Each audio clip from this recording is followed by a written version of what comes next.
Hello everyone, my name is DS Gautam and today I am going to teach you the prose chapter of class 11th UP board, My Struggle for an Education.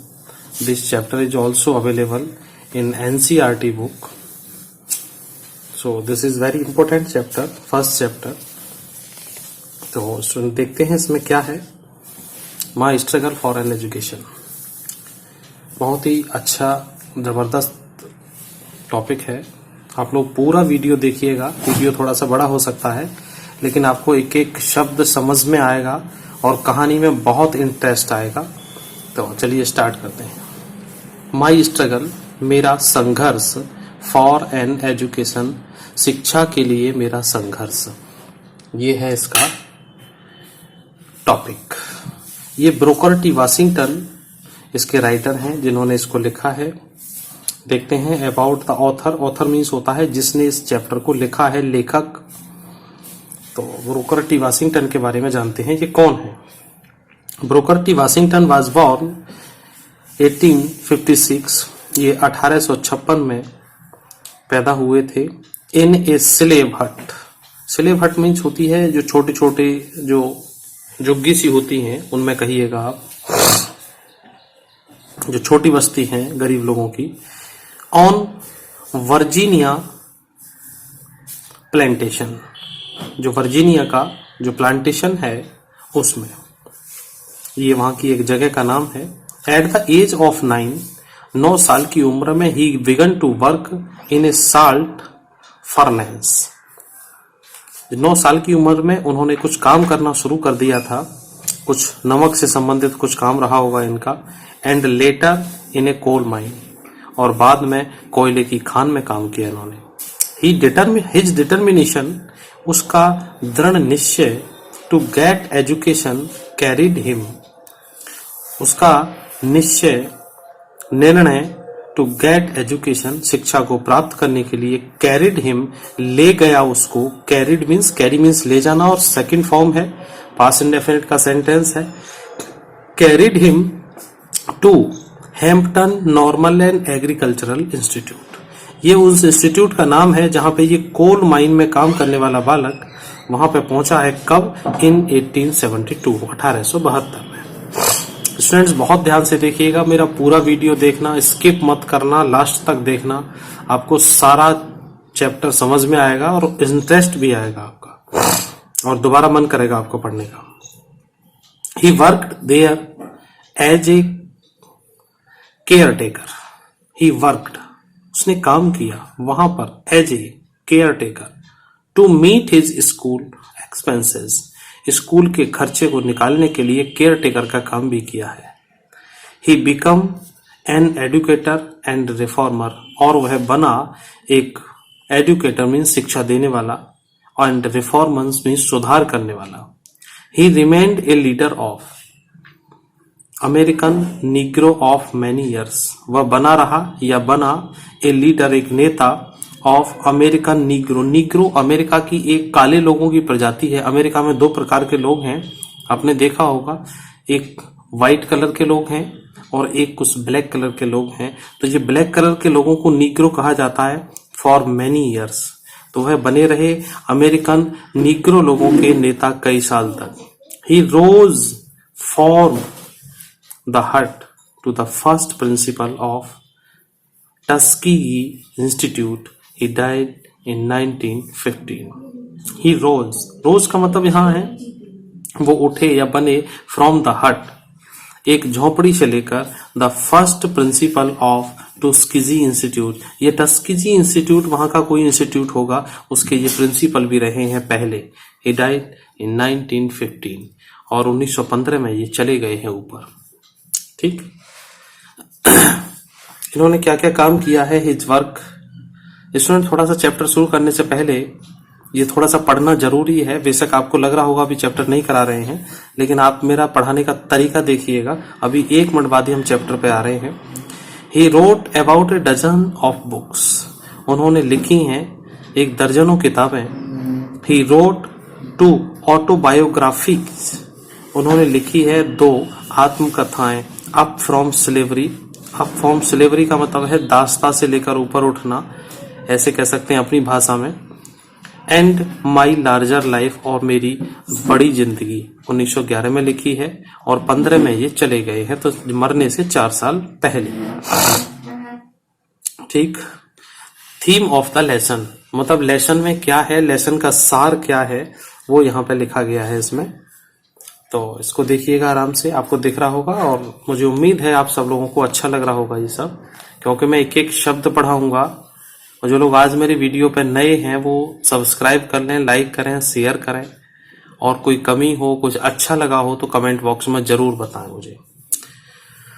Theme of the lesson, the essay my struggle for an education. जो ऐसे है ये एक निबंध लिखा है, निबंध type का लिखा है उसने। माई स्ट्रगल फॉर एन एजुकेशन, शिक्षा के लिए मेरा संघर्ष। Is an inspiration for those, ये एक प्रेरणा है उन लोगों के लिए हु आर पुअर, जो गरीब हैं, एंड विदाउट सोर्स, जो उन पास कोई साधन, सोर्स, स्रोत नहीं है, बट हैव फर्म डिटर्मिनेशन, लेकिन जिनके पास मजबूत निर्णय शक्ति है, and cherish love for education, और बेपनाह मोहब्बत है, बेपनाह प्यार है, लगाव है शिक्षा के साथ, उन्हें कोई नहीं रोक सकता है साहब। वाशिंगटन हैड टू लीड, देखो ये कह रहे हैं यहाँ पे चेरिश लव फॉर एजुकेशन, तो शिक्षा को प्राप्त करने के लिए बेइंतहा लगाव है इनका, वो चीज है। और मेरे भी वीडियो को मैं दावा कर रहा हूं वही लोग पूरा देखेंगे जिन्हें वास्तव में शिक्षा के साथ लगाव होगा, जिन्हें कुछ सीखना होगा। तो चलिए, Washington had to lead a very hard life. Washington से शुरू होती है उनकी बड़ी hard life in his early age, उनकी शुरुआत से ही। But poverty and other difficulties, लेकिन जो गरीबी है और अन्य परेशानियां हैं, gave way to his courage, उन्होंने भी रास्ता दे दिया उसके साहस को, एंड रिजोल्यूशन, और उनके निर्णय के लिए। When he reached Hampton, जब वो हैम्पटन पहुंच जाते हैं, he had only a sum of 50 cents to begin his education with। तो उस समय जब हैम्पटन पहुंच जाते हैं, अभी हैम्पटन स्कूल का नाम आया था ऊपर, Hampton normal and agriculture institute, जब ये यहाँ पहुंच जाते हैं तो he had only sum of 50 cents, 50 Saint इनके पास रहे थे। ये अमेरिकन मुद्रा है, जैसे अपने यहाँ भारतीय रुपया है, तो 50 सेंट इनके पास बचे थे टू बिगन, शुरू करने के लिए थे, हिज एजुकेशन विद, जिसके साथ शिक्षा को शुरू करना था। ही वर्कड एज, उन्होंने काम किया ऐसे, a cricketer to meet his school, sorry he worked, उन्होंने काम किया एज ए केयर टेकर, एक केयर टेकर की तरह, to meet his school expenses, अपने स्कूल के खर्चे को चलाने के लिए उन्होंने केयर टेकर का काम किया है। बिसाइड्स, एक होता है वर्ड बिसाइड और एक होता है बिसाइड्स, ये एस वाला है, इसका मतलब है इसके अलावा, के बावजूद, बिसाइड्स के बावजूद, पॉवर्टी मतलब गरीबी होने के बावजूद, he had to fight racial discrimination to achieve his goal. He had to fight, उसको युद्ध लड़ना पड़ा, रेशियल डिस्क्रिमिनेशन, विपरीत परिस्थितियों के साथ ही, टू अचीव हिज गोल, अपने गोल को प्राप्त करने के लिए। स्टूडेंट्स पेज को चेंज करें। अब आते हैं हम मेन चैप्टर पे, जहां से हमारा ऐसे शुरू होता है। ये इतनी देर निकल गई है सिर्फ इस चैप्टर के भूमिका बनाने के लिए जो बुक में दिया हुआ है, जिसे कई जगह विद्यालय में टीचर पढ़ा देते हैं और कई जगह नहीं पढ़ाते हैं। तो मैं उम्मीद करता हूं मुझे मेरे सभी स्टूडेंट्स के द्वारा वो सारी चीजें क्लियर होनी चाहिए। स्टूडेंट्स यहां से चैप्टर शुरू होता है, बहुत ध्यान से, कहीं जाइएगा मत, कोई ब्रेक मत लीजिएगा, आराम से आप, बहुत जल्दी इस चैप्टर को मैं निपटाऊंगा, लेकिन आपको समझ पूरा आएगा, ये मेरा दावा है। वन डे, एक दिन, while at work in the coal mine, while at work, while का मतलब होता है इस दौरान, काम करने के दौरान, एक दिन, इन द कोल माइन, कोयले की खान में, I happened to over here to miners, I happen to over here, मैंने बात करते हुए सुना, टू माइनर माने दो खान खोदने वाले, जैसे ये भी राइटर भी उस कोयले की खान में, मतलब कोयला खोदने का या जो भी काम करता है, तो उसमें दो लोगों को और सुना इसने बात करते हुए, talking about a great school, बात करते हुए ग्रेट स्कूल के बारे में, for coloured people, coloured means काले लोगों के लिए, समवेयर इन वर्जीनिया, वर्जीनिया में कहीं पे।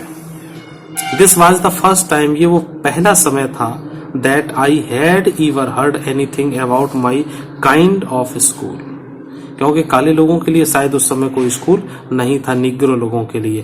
This was the first time, ये पहला समय था, that I had ever heard, जब मैंने पहली बार कभी सुना, एनीथिंग कुछ, about any kind of school एक प्रकार का स्कूल, किसी प्रकार का, और college, that was more pretentious than the little coloured school in our town. Kind of a school, college that was more pretentious. Pretentious का मतलब होता है भड़कीला या आकर्षक, ऐसा कह सकते हैं। Than the little colored school in our town.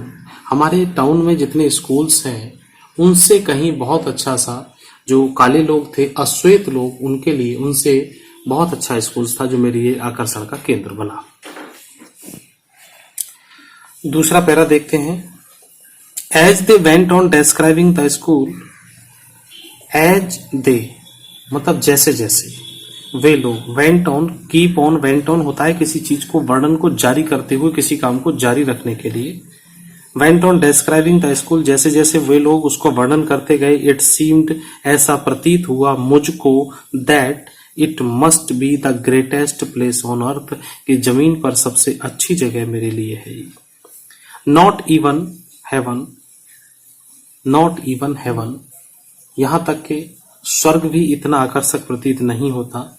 Not even haven, haven भी नहीं है। प्रेजेंटेड, प्रतीत होता है, दिखता है, मोर अट्रैक्टिव, अधिक आकर्षक, for me at that time, उस समय मुझे स्वर्ग भी इतना अच्छा महसूस नहीं हुआ। Did the Hampton normal and agricultural institute in Virginia, जितना कि ये था स्कूल। ये स्कूल का पूरा नाम है स्टूडेंट्स, इसको नोट रखें, ये आपके 2 नंबर वाले क्वेश्चन में आ जाता है। स्कूल का पूरा नाम लिखें। अबाउट विच, जिसके बारे में दीज मैन वर टॉकिंग, जो बातें कर रहे थे, I resolved at once to go to that school. I resolve, मैंने निश्चय किया, एट वंस, तुरंत ही, to go to that school, उस स्कूल में जाने के लिए मैंने निर्णय किया। Although I had no idea, यद्यपि, ऑल्दो मीन्स यद्यपि, आई हैड नो आइडिया, मुझे कोई आइडिया नहीं था, वेयर इट वाज, ये कहां पर है, और हाउ मैनी माइल्स अवे, और कितने माइल दूर है। माइल्स होता है मील, हिंदी में अपने यहाँ कहते हैं, कितने मील दूर है, कितने किलोमीटर दूर है। ये 1 मील बराबर 1.5 कुछ किलोमीटर होता है, तो कितने किलोमीटर दूर है, और how I was going to reach it, और मैं वहां पर किस तरह से पहुंच रहा था। I was on fire,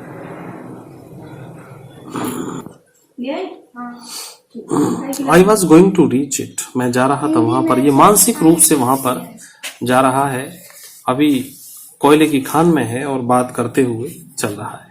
it was on fire constantly which one ambition, it was on fire, ये वो आग थी जो जल रही थी बार बार, कहां पर, इसके दिल में, इसके मन में है। ये कल्पना है, ऐसे कहते हैं ना कि मन में हिलोरें लेना, उस तरह से। तो आई वॉज ऑन फायर मतलब आग की तरह से, मैं आग पर था, ये इडियम बन जाएगा। आई वॉज ऑन फायर कंस्टेंटली, मैं बराबर मतलब दिल में आग लगी हुई थी। विद वन एम्बिशन, एक महत्वाकांक्षा के साथ, and that was to go to Hampton, कि वो क्या थी, कि हैम्पटन को जाना है। This thought was with me, ये विचार मेरे साथ था, डे एंड नाइट, रात और दिन मेरे दिमाग में बस ये एक ही विचार था कि मुझे कैसे वहां पे जाना है। आइए स्टूडेंट्स, तीसरा पैरा देखते हैं। वीडियो थोड़ा सा बड़ा हो तो परेशान मत होना, लेकिन पूरे चैप्टर को मैं एक ही वीडियो में करा दूंगा, वैसे आप लोग आराम आराम से देख लें इसको। In the fall of 1872, fall of का मतलब होता है 1872 के लास्ट समय में, फॉल का मतलब ये खत्म होने को था, शायद हो सकता है अक्टूबर, नवंबर, दिसंबर का महीना रहा हो। I determine to make an effort to get there, मैंने निश्चय किया, टू मेक एन एफर्ट्स, कुछ प्रयास किए, टू गेट देयर, वहां जाने के लिए। माई मदर वाज टोल्ड, मेरी माँ परेशान थी, with a grave fear. Grave fear का मतलब होता है एक बड़े डर की वजह से, और वो डर ये था कि मैं वहां जा रहा हूं जिस जगह को मैंने देखा नहीं है। कहते हैं ना असंभव सा कार्य करने के लिए है। क्यों परेशान थी वो? दैट आई वॉज स्टार्टिंग, मैं कुछ शुरू करने जा रहा था, out on a wild goose chase. Wild goose chase का मतलब होता है एक इडियम है, और ये स्टूडेंट्स की व्याख्या करने को आ जाती है, इस पर भी एक क्वेश्चन बन जाता है, तो इसको डिटेल स्टडी कर लेना। इसका डिटेल में दूसरे वीडियो में आपको पूरा दे रहा हूं, इसमें केवल अर्थ ही अर्थ हो पाएगा इसका। I was starting out on a wild goose chase, मैं एक असंभव सा कार्य शुरू करने जा रहा था। एट एनी रेट, किसी भी प्रकार से, किसी भी कीमत पर। I got only half hearted consent, मैंने प्राप्त की आधे मन से। कंसेंट का मतलब आज्ञा, समर्थन। फ्रॉम हर, उनसे। दैट आई माइट स्टार्ट, ताकि मैं शुरू कर सकूं। I had very little money, मेरे पास बहुत थोड़ा सा धन था। With which two by clothes and पे माई ट्रेवलिंग एक्सपेंसेस, जिसके साथ मुझको, विद विच जिसके साथ या जिससे, टू बाई खरीदना है, क्लोथ्स एंड पे माई ट्रेवलिंग एक्सपेंसेस, और ट्रेवल के एक्सपेंसेस खरीदने हैं। My brother John helped me, मेरे भाई जॉन ने मेरी मदद की। And all that he could, जो कुछ भी वह कर सकता था। ऑल दैट, जो कुछ भी ही कुड, वह कर सकता था। बट, लेकिन, ऑफ कोर्स, वास्तव में, that was not a great deal, लेकिन वो कोई बड़ी डील नहीं थी। बड़ी डील का मतलब वो पर्याप्त नहीं था। स्टूडेंट्स, कैसा लग रहा है आपको? और आप मेरे वीडियो को लाइक शेयर सब्सक्राइब जरूर करेंगे, ऐसा मुझे उम्मीद है, और समझ में जरूर आ रहा होगा। तो पूरा देखते रहिए, बस स्किप मत करना वीडियो को। फाइनली द ग्रेट डे केम, अंत में वो महान दिन आ गया। ग्रेट डे, महान दिन आ गया। भाई जिस चीज की मन में लगा हुआ था कि उसको वहां जाना है, पहुंचना है, तो उस चीज के लिए वो दिन उसका आ जाता है। आई स्टार्टेड फॉर हैम्पटन, मैंने हैम्पटन के लिए यात्रा प्रारंभ कर दी था। I had only a small cheap satchel, इसमें टी साइलेंट है। आई हैड ओनली, मेरे पास था एक स्मॉल, छोटा सा एक थैला सा, सस्ता सा थैला, इसको आजकल लोग बैग कह देते हैं, सैचल है उनकी भाषा में। That content a few article of clothing, few article of clothes, कुछ मात्र कपड़े थे, क्योंकि ये गरीब आदमी था, कोयले की खान में काम करता था, इसके पास ज्यादा तो कुछ था ही नहीं। मुश्किल से बेचारा कुछ धन जुटा के वहां से चलने के लिए स्टार्ट किया है अपनी यात्रा को। तो आई कुड गेट, जो कुछ भी ये प्राप्त कर सका था वहां से। My mother at that time, जो मेरी माँ थी उस समय, वाज रेदर वीक, बहुत ज्यादा वीक थी, एंड ब्रोकन इन हेल्थ, और हेल्थ में भी गिरी हुई, टूटी हुई थी। हेल्थ गिरी हुई का मतलब कमजोर भी थी, और वो हेल्थ भी उनकी बहुत डाउन थी। I hardly expected to see her again, मैंने बड़ी मुश्किल से उम्मीद की, टू सी हर अगेन, दोबारा उनको देखने की। मतलब मैं जब जा रहा हूं तो पता नहीं कि मेरी माँ मुझे लौट के मिलेगी या नहीं, ऐसा विचार उस ब्रोकर टी वाशिंगटन के मन में भी है।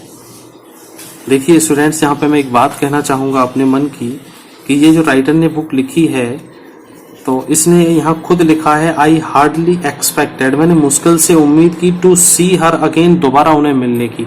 मतलब माँ को इतनी गंभीर हालत में छोड़कर भी शिक्षा के प्रति पढ़ने के लिए उस बालक का इतना बड़ा जुनून था कि वो सब कुछ छोड़ के चला गया। और आजकल के स्टूडेंट्स जरा सा कोई बहाना हुआ और पढ़ाई को तुरंत छोड़ देते हैं। तो यहां से हमें एक लेसन लेना चाहिए कि हमें हर स्थिति में पढ़ना चाहिए। एंड दस, इस प्रकार our parting was all the more sad, इस प्रकार जो हमारा बिछुड़ना था या हमारा विदा लेना था, was all the more sad, और भी ज्यादा दुखी था। सी हाउएवर, फिर भी वह was very brave through it all, फिर भी वो इस मामले में उन्होंने हिम्मत बनाई रखी आखिर तक। ब्रेव थ्रू इट ऑल मतलब हिम्मत बनाई रखी है। पूरा दिख रहा होगा। The distance from Merton to Hampton, ये मेल्टन उनकी एक जगह है, मेल्टन जहां पे वो रहता था, वहां से Hampton. The distance from Merton to Hampton Malden से हैम्पटन की जो दूरी है it about 500 mile, 500 mile, miles का मतलब मील से, तो 500 मील लगभग आज के करीब 750-800 किलोमीटर के बराबर है। बाई वॉकिंग, टहलते हुए, घूमते हुए, कोई साधन नहीं है उस बेचारे के पास, किराया देने के लिए नहीं है, कौन बिठाएगा उसको।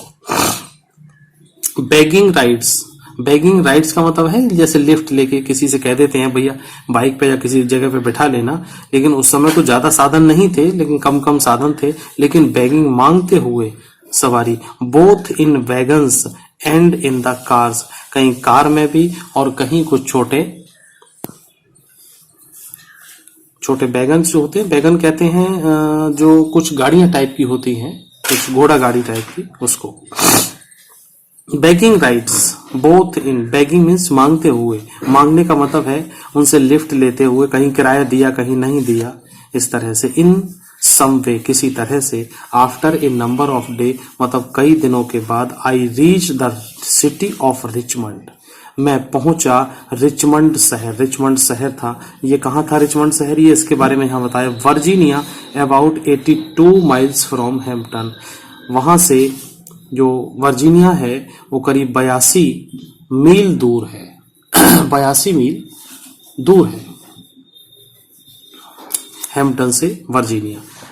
व्हेन आई रीच देयर, जब मैं वहां पहुंचा, टायर्ड, थका हुआ था, हंग्री, भूखा था, एंड डर्टी, और गंदा भी हो गया था। जब कई दिन बालक चलेगा, और कितने साल का था, 9-10 साल का, 10 साल का बालक और सैकड़ों किलोमीटर चल रहा हो किसी तरह से लिफ्ट लेके, तो हालत तो खराब हो ही जानी है। खाने को भी कोई व्यवस्था नहीं है, पैसे भी जेब में नहीं है। It was late in the night, और लेट नाइट हो चुकी थी, रात में लेट हो चुका था। स्टूडेंट्स देखिए इस बालक का संघर्ष, शायद आपको इंटरेस्ट आ रहा होगा। आजकल हम लोग कहीं भी जाते हैं तो बहुत सारे पैसे, बैग, फोन, पावर बैंक, बहुत सारी चीजें रख ले जाते हैं, और उस 9 साल के बच्चे के पास कुछ विशेष सुविधा नहीं है, बस जाने का एक जुनून है उसके अंदर। I had never been in large city, I had never been, वो कभी भी ऐसे बड़े शहर में नहीं रहा या उसने कभी नहीं देखा। And this rather added to my misery, और इसने उसके परेशानी को, इस कारण से उसे थोड़ी सी और ज्यादा परेशानी होती है। रेदर एडेड टू माई मिसरी, उसने परेशानी को और बढ़ा दिया है। व्हेन आई रीच रिचमंड, जब मैं रिचमंड पहुंचा हूं, I was completely out of money. Out of money का मतलब मेरे पास सारा धन खत्म हो चुका था। I had not a single acquaintance, मेरे कोई भी, एक्विटेंस का मतलब होता है परिचित, जान पहचान, इन द प्लेस, उस स्थान पर मेरा कोई एक आदमी परिचित भी नहीं था। And being unused to city ways, और शहर की सड़कों से भी अनभिज्ञ था। अनयूज्ड माने कभी यूज नहीं किया था उसने शहर की सड़कों को, अनयूज्ड का मतलब अनभिज्ञ था उनसे। आई डिड नॉट नो, मुझे नहीं पता था, वेयर टू गो, कहाँ जाना है। आई आस्क्ड, मैंने पूछा, एट सेवरल प्लेसेज, कई स्थानों पर, फॉर लॉजिंग, है लॉजिंग के लिए, लॉजिंग का मतलब ठहरने के जो स्थान होते हैं उन जगह पे। But they all wanted money, लेकिन वे सभी धन चाहते थे। एंड दैट, और के, that was what I did not have, और वो मेरे पास नहीं था। नोइंग नथिंग, कुछ ना समझ में आते हुए, एल्स बेटर टू डू, कि कुछ क्या करना है। आई वॉक्ड द स्ट्रीट, मैं टहलता चला गया सड़कों पर, गलियों में। रात का समय है, थका है, हारा है, गंदा है, परेशान है, पैसा पास में नहीं है, कहीं होटल लॉज में रुक नहीं सकता क्योंकि सबको पैसे चाहिए, और सड़कों पर रात में टहल रहा है एक 9-10 साल का बालक। स्टूडेंट्स देखिए उस बालक की भी मनोदशा क्या होगी। बहुत इंटरेस्टिंग, बहुत अच्छी कहानी है। और ये बालक अंत में जाके अमेरिकन राष्ट्रपति का सलाहकार बनता है साहब। एक गरीब बालक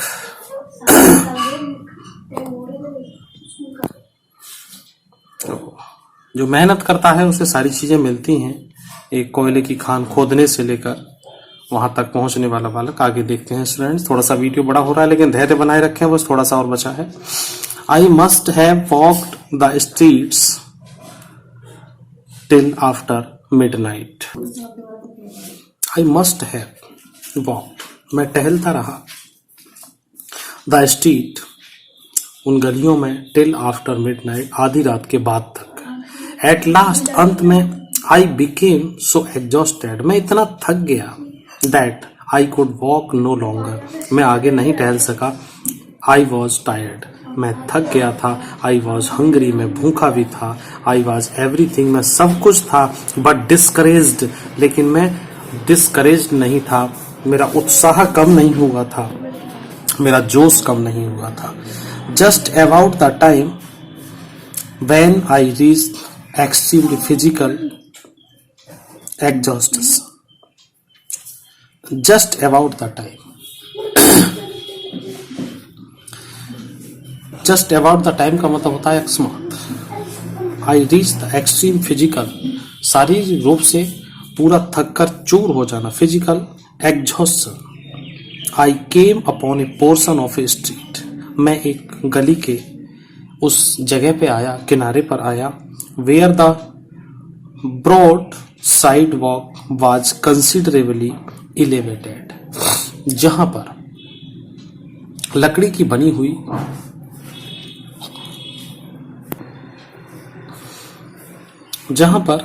ब्रॉड साइड वॉक, चौड़ी सी साइड वॉक का मतलब गली के किनारे की जगह थी. वाज कंसिडरेबली इलेवेटेड, इलेवेटेड मतलब होता है थोड़ा सा ऊंचा उठा हुआ था.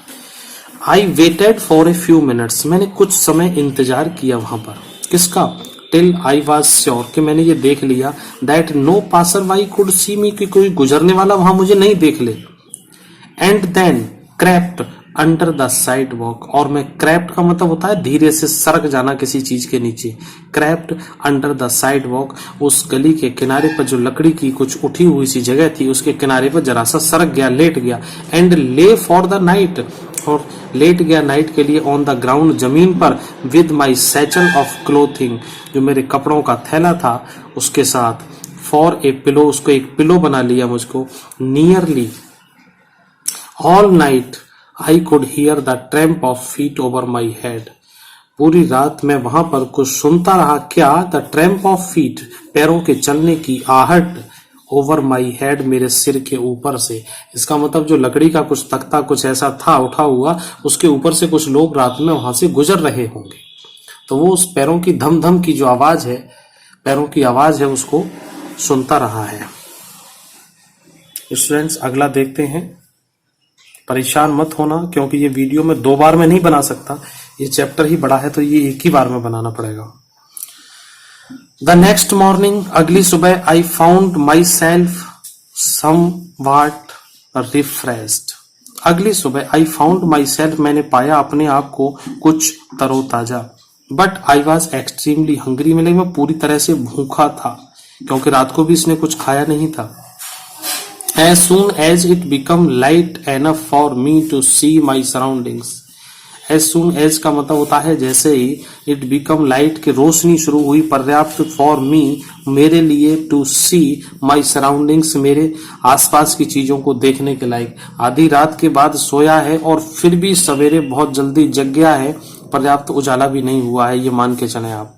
I noticed that, मैंने नोटिस किया. that I was near a large ship, मैं एक बड़े से शिप के पास हूँ. शिप मीन्स पानी का जहाज. It seemed to be unloading a cargo of pig iron. It seemed, ऐसा प्रतीत होता था. to be unloading, कि यहाँ पे खाली हो रहा है. कार्गो मीन्स होता है जो माल ले जाने वाला, सामान ले जाने वाला. पिग आयरन, कुछ लोहे का सामान रहा होगा, जो लोहा उतारा जाता है. पिग आयरन बोलते हैं कच्चे लोहे को, तो उसको उतारा जा रहा हो. I went at once to the vessel, मैं उस जहाज तक गया. एंड आस्क्ड द कैप्टन, और कैप्टन से पूछा. To permit me to help unload, कि मुझे भी परमिशन दें हेल्प करने के लिए. अनलोड माने जहाज को खाली करने के लिए. द वेसल, उस जहाज को. In order to get money, धन प्राप्त करने के लिए. फॉर फूड, खाने के लिए. Vessel in order to get money for food, खाने के लिए, धन कमाने के लिए. यहाँ पे एक बार स्टूडेंट से एक बात बताना चाहूँगा बीच में. रात को भी कुछ ने कुछ खाया नहीं, आधी रात तक टहलता रहा, ऐसी अटपटी सड़क के किनारे सो गया. सुबह भी भूखा है अब माल उतारने के बाद, कहीं कुछ काम करने के बाद, मजदूरी करने के बाद उसे जो धन मिलेगा उससे वो कुछ खाना खाने की कोशिश करेगा। देखिए आगे क्या होता है।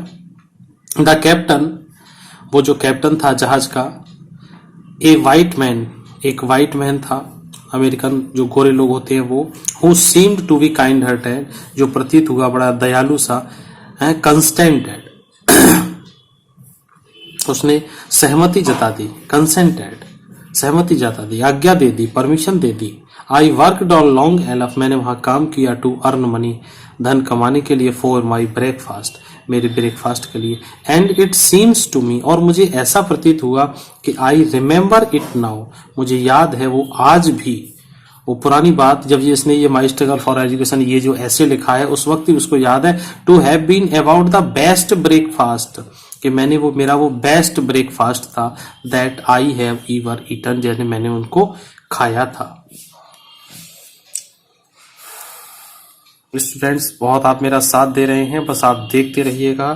थोड़ी सी स्टोरी बड़ी हो रही है तो थोड़ा सा वीडियो बड़ा हो रहा है, लेकिन भाई बिना समझाए आगे नहीं बढ़ सकता, मैं क्या करूं, मेरी भी मजबूरी है। तो थोड़ा सा आप लोग देखते रहें, आपको पूरा एक ही बार में समझ में आ जाएगा।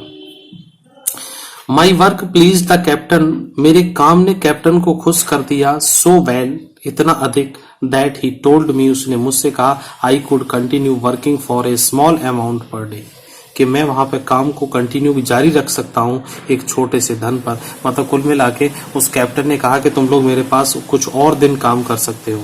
This I was very glad, ये मेरे लिए बहुत खुशी थी, टू डू, ऐसा करने के लिए। आई कंटिन्यूड, मैंने जारी रखा, वर्किंग ऑन दिस वेसल, इस वेसल पे काम करने के लिए, for a number of day, कई दिनों तक। आफ्टर बाइंग फूड, खाना खाने के बाद, विद माई स्मॉल वेगेज, मेरी छोटी सी मजदूरी है, there was not much left, ज्यादा तो नहीं बचा मेरे पास, to pay my way to Hampton, Hampton pay करने के लिए ज्यादा नहीं बचा था, क्योंकि उसे अभी स्कूल तक जाना था, ये तो रास्ते में था, अभी वो 82 मील दूर है। In order to economize in every way possible, in order to का मतलब होता है ये एक के लिए, इकोनोमाइज आर्थिक रूप से, इन एवरी वे हर तरह से जो भी संभव था। I continue to sleep under the sidewalk, मैंने जारी रखा सोना अंडर द साइड वॉक, वहीं साइड वॉक जहां पहले दिन सोया था, क्योंकि अगर वो किसी होटल और लॉज में जाता तो उसको फिर वहां पे करना पड़ता, उस पे से जो बचा वो इसने अपना धन अपने पास रखा अपने खर्चे के लिए। When I had saved enough money with which to reach Hampton, when जब I had saved enough money, जब पर्याप्त धन हो गया, with which जिसके साथ to reach Hampton, Hampton पहुंचना, the captain of the vessel, मैंने वेसल के कैप्टन को थैंक्ड किया, धन्यवाद दिया, for his kindness, उसकी दयालुता के लिए, and started again, और मैंने दोबारा से अपनी जर्नी स्टार्ट कर दी। Without any unusual occurrence, बिना किसी अनयूजुअल असामान्य, अक्रेंस मीन्स घटना, बिना किसी घटना के सीधा उसने स्टार्ट कर दिया। आई रीच्ड हैम्पटन, मैं हैम्पटन पहुंच गया। With a surplus of exactly 50 cents, 50 cents के साथ वहां पहुंच गया है, मतलब इतना उसने कमा के वहां से बचत कर लिया। With which to begin my education, जिसके साथ उसको शिक्षा को शुरू करना था। The first sight of the large, जो पहली दृष्टि थी उस लार्ज बड़ी बिल्डिंग की, 3 स्टोरी 3 मंजिल बिल्डिंग है, ब्रिक स्कूल बिल्डिंग, ईंट की बनी हुई बिल्डिंग है, seem to have rewarded for it, मुझे ऐसा लगा जैसे मुझे कोई इनाम मिल गया हो, फॉर ऑल दैट, और उसके लिए I had undergone in order to reach the place. तो यहां से दोबारा देखो, the first sight of the large 3 story brick school building, 3 मंजिल ईंट से बनी हुई बिल्डिंग को देखकर उसकी पहली side, seems to have rewarded me, ऐसा लगा जैसे मुझे कोई इनाम सा मिल गया हो। तो स्टूडेंट्स, जिस चीज के लिए वो 500 मील चल के आया था, उसको देखने के बाद उसे बहुत अच्छा लगा, जैसे उसका रिवार्ड मिल गया हो। For all that I had undergone in order to reach the place, I had undergone, मैं जिन चीजों से गुजरा in order to reach the place, वहां तक, उस स्थान तक पहुंचने के लिए मैं जहां जहां से गुजरा वो सारी परेशानियां उसकी खत्म हो गई, सारा उसका मेहनत सफल हो गई, ऐसे कहिएगा। The sight of it seemed to give me new life, और उसका जो दृश्य था वो मेरे लिए एक नई जिंदगी देने वाला था, नई जिंदगी दी उसने।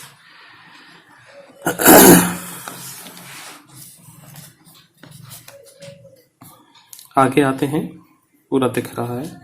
एज सुन एज पॉसिबल, जैसे ही संभव हुआ, after reaching the ground of the Hampton institute. As soon as, जैसे ही संभव हुआ, मैं वहां पर पहुंचा, हैम्पटन के प्रांगण में। ग्राउंड मीन्स प्रांगण, परिसर कह सकते हैं उसको, कैंपस कह सकते हैं, ऑफ द हैम्पटन इंस्टीट्यूट के में। आई प्रेजेंटेड माई सेल्फ, मैंने अपने आप को उपस्थित किया, बिफोर द हेड टीचर, जो उसकी मुख्य अध्यापिका थी, उसके पास पहुंचा। For assignment, assignment to a class, एक क्लास को मुझे क्लास दी जाए, या मुझे एडमिशन, उसे नहीं पता था कि एडमिशन भी होता है कि क्या होता है। As soon as possible after reaching the ground of the Hampton institute, ground में पहुंचा। आई प्रेजेंटेड माई सेल्फ, मैंने अपने आप को प्रेजेंट किया, before the head teacher, head teacher के सामने। For assignment to a class, मुझे क्लास दी जाए। Having been so long without proper food, having been का मतलब होते हुए, रहते हुए, सो लॉन्ग बहुत लंबे समय तक बिना प्रॉपर खाने के। A bath and change of clothing, न तो नहाए, न ही कोई कपड़े चेंज किए हैं, ना ही कुछ खाना खाया। आई did not of course make a very favourable impression upon her, और मैं वास्तव में उस टीचर के ऊपर कोई इम्प्रेशन भी नहीं दे पाया। I could see at once, I could see, मैं देख सका तुरंत, that there were doubts in her mind about the wisdom of. I did not of course, I did not of course, मैं नहीं, make a very favourable impression, कोई impress नहीं कर पाया, अपॉन हर, उसको, मतलब टीचर को इम्प्रेस नहीं कर पाया। क्यों नहीं? क्योंकि थका हुआ था, खाना भी नहीं खाया था, परेशान भी था। I could see at once, मैंने तुरंत समझ लिया, दैट देयर वर डाउट्स, के कुछ डाउट है, संदेह है, इन हर माइंड, उसके दिमाग में, अबाउट द विजडम, कि उसकी बुद्धिमानी को लेकर। तो फ्रेंड्स पेज पलट लें, इसमें था about the wisdom of admitting me as a students. अब उसे डाउट हो रहा है कि वो मुझे एडमिशन देगी या नहीं as a students. For some time, उस समय, she did not refuse to admit me, उसने मना भी नहीं किया मुझे एडमिशन लेने के लिए। Neither did she decide in my favour, ना ही उसने मेरे फेवर में कोई फैसला लिया। आई कंटिन्यूड, मैं लगातार, to linger about her and to impress her in all the ways. I continued, मैं लगातार, आई कंटिन्यूड, मैं लगातार, टू लिंगर, लिंगर का मतलब होता है टू कीप, मतलब नजदीक बने रहना, to keep closeness, about her mind, उसके आसपास बने रहे। एंड टू इम्प्रेस हर, और उसको इम्प्रेस करने के लिए, इन ऑल द वेज, हर प्रकार से। आई कुड विद माई वर्थनेस, जो अपनी, जो कुछ भी योग्यता के अनुसार उसने प्रभावित करने का पूरा प्रयास किया। इन द मीन टाइम, उसी समय, I saw her admitting other students, इसी समय, आई सॉ हर, मैंने देखा उसको, एडमिटिंग अदर स्टूडेंट्स, दूसरे स्टूडेंट्स को प्रवेश देते हुए, एडमिशन कर रही है दूसरों का। And that added greatly to my discomfort, मेरी परेशानी को इसने और बढ़ा दिया। आई फेल्ट, मुझे महसूस हुआ, deep down in my heart, मेरे दिल में अंदर तक ये महसूस हुआ, that I could do as well as, जो कुछ भी मैं कर सकता था उसके लिए,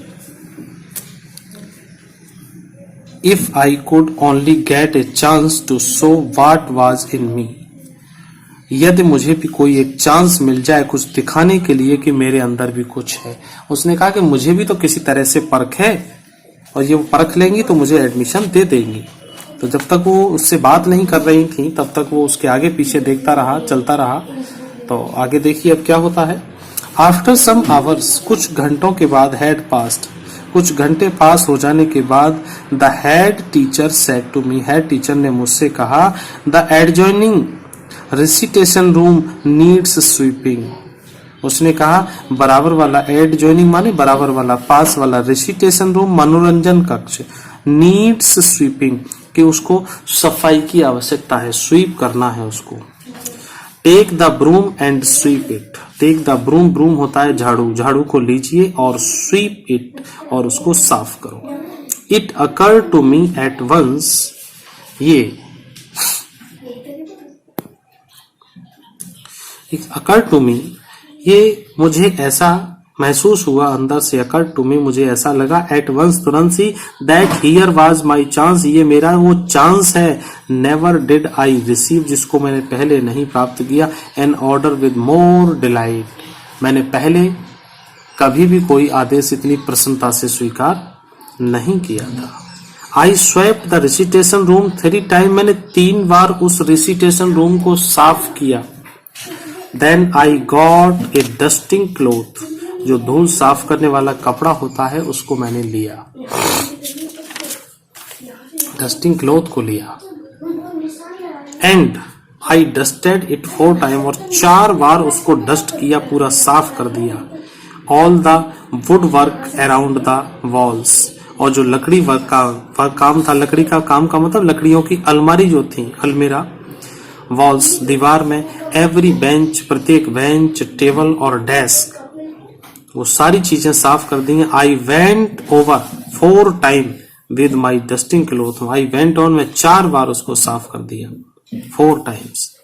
बिसाइड्स, उसके अलावा, every piece of furniture, furniture का मतलब लकड़ी का जितना भी सामान था उसमें, had been moved and every closet और कॉर्नर इन द रूम, कोने कोने तक की पूरी सफाई ऐसे कर दी कि डेस्क को झाड़ दिया 4 बार, सारे फर्नीचर को स्थान से हटाकर अलमारी को पूरा कोने कोने तक साफ कर दिया है।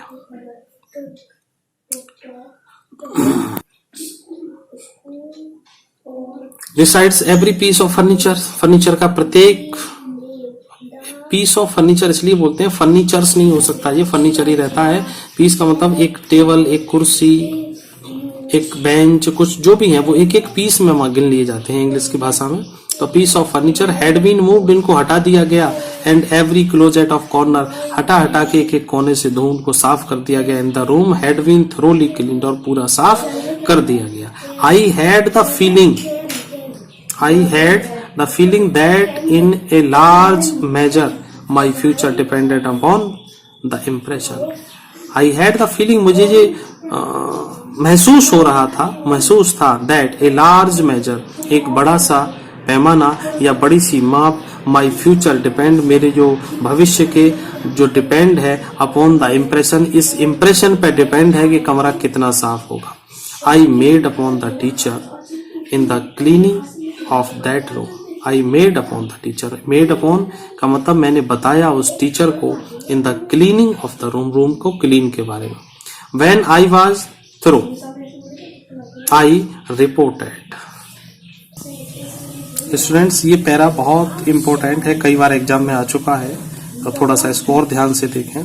I had the feeling that a large measure my future depended upon the impression. तो बालक को ये लग रहा था कि मेरी जो सफाई है वो अध्यापक के ऊपर वो प्रभाव डालेगी, इम्प्रेशन करेगी।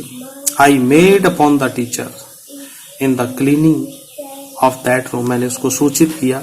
व्हेन आई वाज थ्रू, कि वो काम पूरा हो गया है। I reported to the teacher, she was a Yankee women. Yankee women का मतलब होता है अमेरिकन के जो पूर्वी भाग से लोग होते हैं उनको यंकी बोला जाता है। तो यंकी वुमेन थी, वो महिला थी, हु न्यू, जो जानती थी, just where to look for dust, के धूल कहाँ पे मिल सकती है।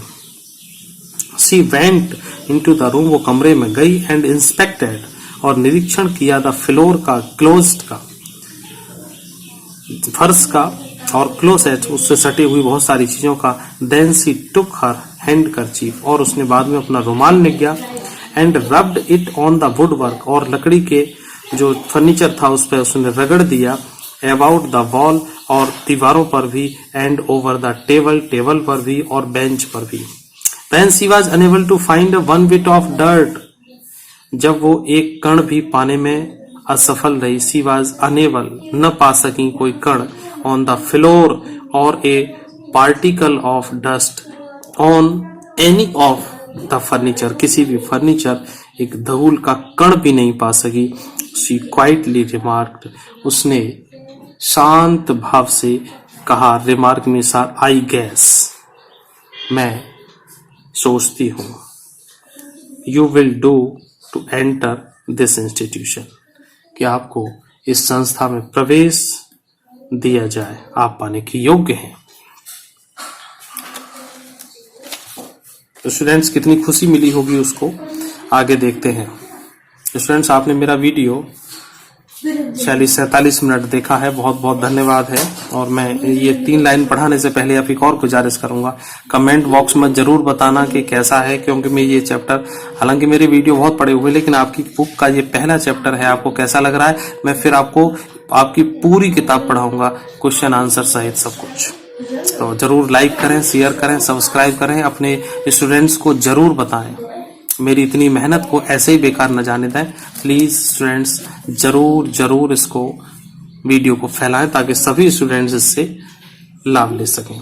आई was one of the happiest soul on earth, मैं था सबसे खुश आत्मा ऑन द अर्थ, में उस जमीन पर सब सर्वाधिक प्रसन्न लोगों में से एक था। The sweeping of that room was my college examination, उस रूम को साफ करना वो मेरे कॉलेज का वो परीक्षा थी। I have passed several examination, मैंने बहुत सारे एग्जामिनेशन पास किए। सिंस देन, उसके बाद, but I have always felt, लेकिन मैंने हमेशा महसूस किया, दिस वाज द बेस्ट, वो एग्जाम सबसे बड़ा था जो रूम को साफ करने का था। वन ईवर आई ईवर पास, जिसको मैंने कभी पास किया था। स्टूडेंट्स ये चैप्टर यहाँ पूरा होता है। आपको एक चीज बता दूं, ये नीग्रो बालक इतना पढ़ने के बाद, इतना मेहनत करने के बाद, इतनी झोपड़ी से निकलकर वहां तक पहुंचा है, और ये बाद में अमेरिकन राष्ट्रपति, अमेरिकन प्रेसिडेंट का सबसे मुख्य सलाहकार बना है। तो गरीबी, अशिक्षा, कोई भी चीज मायने नहीं रखती है, बशर्ते आप लोग काम करने वाले होने चाहिए। आपके दिल दिमाग में सुकून होना चाहिए, एक जुनून होना चाहिए पढ़ने के लिए, आगे बढ़ने के लिए। दुनिया में बहुत सारी चीजें हैं जिनमें बालक अटक जाते हैं, लेकिन आपको कहीं अटकना नहीं है, आगे बढ़ते रहना है। आपने मेरी वीडियो को देखा है, बहुत बहुत इस चीज के लिए धन्यवाद। मुझे आप जरूर बताएंगे कि कैसा लगा है। और दूसरी चीज, मैं पूरा, और भी सारे चैप्टर मेरे बन चुके हैं, बस कंप्यूटर एडिटिंग में है, वो सब मैं आपको पहुंचा दूंगा आपके पास। तो स्टूडेंट्स इस लेसन से सबसे बड़ी 1-2 मिनट और लूंगा वीडियो को भी, कि मेरा मानना यह है कि जिस तरह से आपने इसको देखा है, जिस तरह इस बालक की कहानी को देखा है कि ये कितनी परेशानियों के साथ वहां तक पहुंचा है, इसी तरह से जब हमारे पास सारी सुविधाएं हैं, सारी चीजें हैं हमारे पास, तो हमको इन सब चीजों का लाभ लेते हुए हमें वो सारे काम करने चाहिए जो हमारे आगे बढ़ने में सहायक हों और जो हमें आगे बढ़ा सकते हों। ऐसा हमें कोई भी काम जीवन में नहीं करना है जो हमारी प्रगति में बाधक हो। तो स्टूडेंट्स अपना ध्यान रखिएगा। Thanks for watching and have a nice day.